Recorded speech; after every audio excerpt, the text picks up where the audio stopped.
Sir, खरं तर मनोज जरांगे पाटील यांनी पुन्हा एकदा सरकारला इशारा दिलेला आहे. शिंदे समिती ज्या आहे मराठवाड्यातील कुणबी नोंदी ज्या आहेत त्या देत नाही आहेत असा आरोप जरांगे पाटलांनी केलाय. सरकारला पुन्हा एकदा मराठा आंदोलन हवाय का असा इशारा देखील सरकारने दिलेला आहे.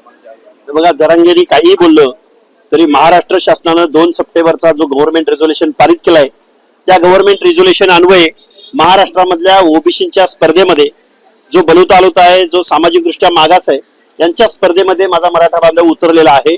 त्यांनी सर्टिफिकेट काढून झालेली आहेत आणि आमचं ओबीसीचं आरक्षण हे आज रोजी संपलेलं आहे. संपण्याचं कारण असं आहे की या राज्यकर्त्या समाजाच्या विरोधामध्ये गावगाड्यातला ओबीसी हा टिकू शकणार नाही आणि आम्हाला डावललं गेले आणि आमचं आरक्षण संपलंय ही भावना महाराष्ट्रातल्या ओबीसींची आहे. त्यामुळे जरांगे काय बोलतायत किंवा शासन काय म्हणतोय किंवा कोण काय म्हणतोय हा सगळा महाराष्ट्रामधल्या ओबीसींच्या मनामध्ये एक संभ्रम निर्माण करण्याचा केविलवाना प्रयत्न आहे. आमचं आरक्षण गेलंय, यावरती आम्ही ठाम आहोत आणि आम्ही महाराष्ट्र शासनाला वेळोवेळी विनंती करत आहोत की तुम्ही या पंचायत राजच्या निवडणुका, लोकल बॉडीच्या निवडणुका एक वर्षभरासाठी पुढे ढकला. पुढे तुम्ही गेली 7 वर्ष निवडणुका घेत नाहीयेत, मग ओबीसीच्या सहभागाशिवाय तुम्हाला निवडणुका घ्यायच्या आहेत का? एका बाजूला सन्माननीय न्यायालयानं ओबीसीचं आरक्षण टिकवलंय आणि दुसऱ्या बाजूला तुम्ही GR काढून मराठा बांधवांना ओबीसी मधून उभं राहायला एक प्रकारे मुभा दिलेली. जोपर्यंत न्यायालयामधून या प्रश्नाचा सूक्ष्मोक्ष लागत नाही तोपर्यंत 1 वर्ष निवडणुका पुढे ढकला ना. आणि मुख्यमंत्री महोदय, तुम्हाला ओबीसीचं प्रतिनिधित्वाशिवाय इथे लोकल बॉडीज पुढे न्यायचे आहेत का? त्यामुळे आम्ही ओबीसी बांधव संभ्रमित आहोत. या निवडणुका 1 वर्षासाठी पुढे ढकला. माझ्या भाषणाचा विपर्यास जो आहे तो केला गेला. त्यामुळे मनोज जरांगे पाटील यांना आपल्या समाजामध्ये जे आहे ते दरी मिटू असं पंकजा मुंडेंनी साथ घातलेली आहे की आपण दरी मिटूया, एकत्र येऊया.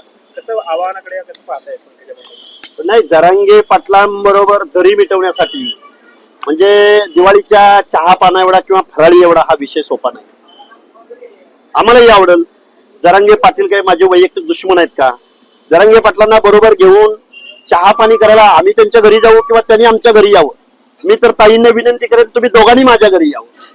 पण प्रश्न हा चहापान करून किंवा फराळ घेऊन हा प्रश्न सुटणारा नाही. ओबीसींच्या प्रश्नाचं काय, आरक्षणाचं काय, आरक्षण धोरणाचं काय? त्यामुळे मुद्दा संपणार असेल तर निश्चित एकत्र यायला आवडेल. तर जरांगे पाटील ओबीसी मधूनच आम्हाला आरक्षण पाहिजे, एससीबीसी आम्हाला नको, ईडब्ल्यूएस आम्हाला नको, की जे मराठा गरजवंतांच्या फायद्याचं आहे ते जर टाळणार असतील आणि महाराष्ट्रामधल्या ओबीसींचा एखादा सरपंच, एखादा पंचायती मेंबर, एखादा नगरसेवक, एखादा नगराध्यक्ष, एखादा महापौर जर जरांगेच्या मागणीमुळे इथून पुढच्या कालावधीत होणार नसेल तर ताई तुम्हाला हे आवडणार आहे का?